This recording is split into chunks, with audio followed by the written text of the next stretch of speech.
Haka jingialang pelat ya kot Brittle thoh da Kong Riniki C Marwein haka por bajur ka jinglynshop ka khlam COVID-19 ya pyrthei hi baroh kawei u Bah Lou Majaw u nongtep pawnam ka sor Shillong la pynkynmaw ye kitu ki badan hakni ka jingialang da boong ka khlam COVID-19 Kam Khanglad ye briew Kiba Trei Shitom hala ka kam. Ya katei kot ka Kong Riniki thoh aha ka por bajur bha ka khlam COVID-19 ka lynshop ya kari India pat iki Jylla kani ka thain Lam Mihngi. Ka jingmut jong kani ka kot ka day ka balapin wandur ha ka por ka jinglong khna ka jingadei bat kalong yinglong sem. Ka shat phalang bat wan ra jingialang ye ki por balalit no.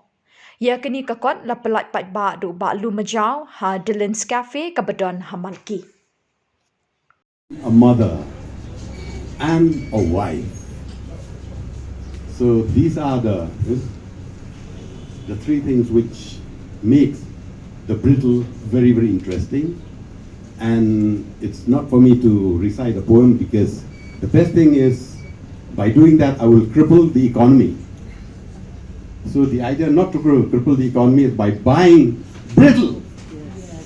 Okay, please do that. And keep on reading and enjoy reading. And as far as reading in Shillong, hey, what happened to all those books after all these years?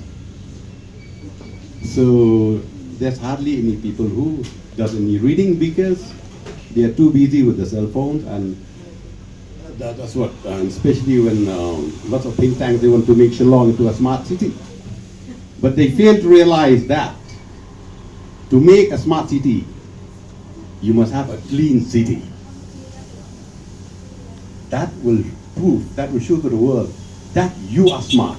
It's not the Shillong city that is smart, but it is you. Thank you very much. I would firstly like to thank everyone who's come for this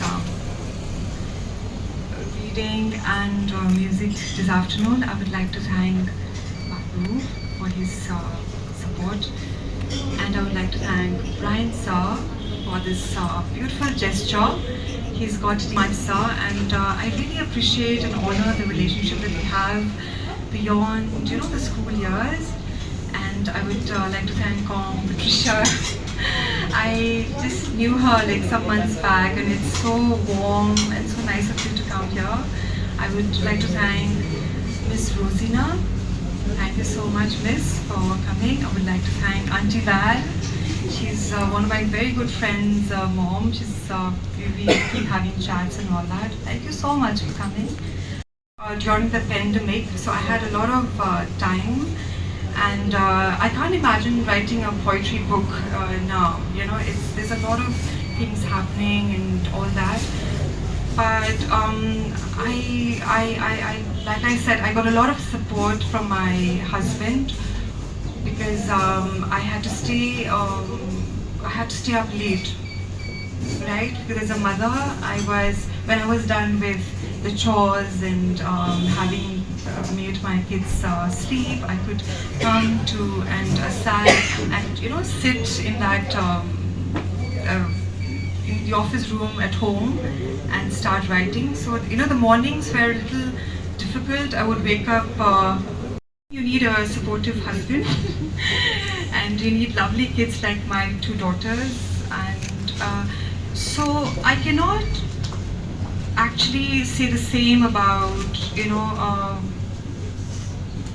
how life is outside the pandemic, especially if you apply if you talk about Shillong work life, where even the moms are such busy beings.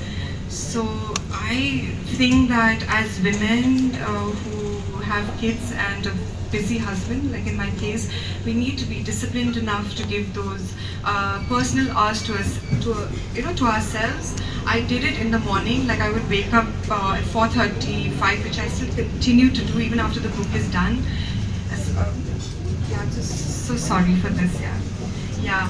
So I would wake up early. I would read a lot. I would make up things, write them down, and those were my sacred hours.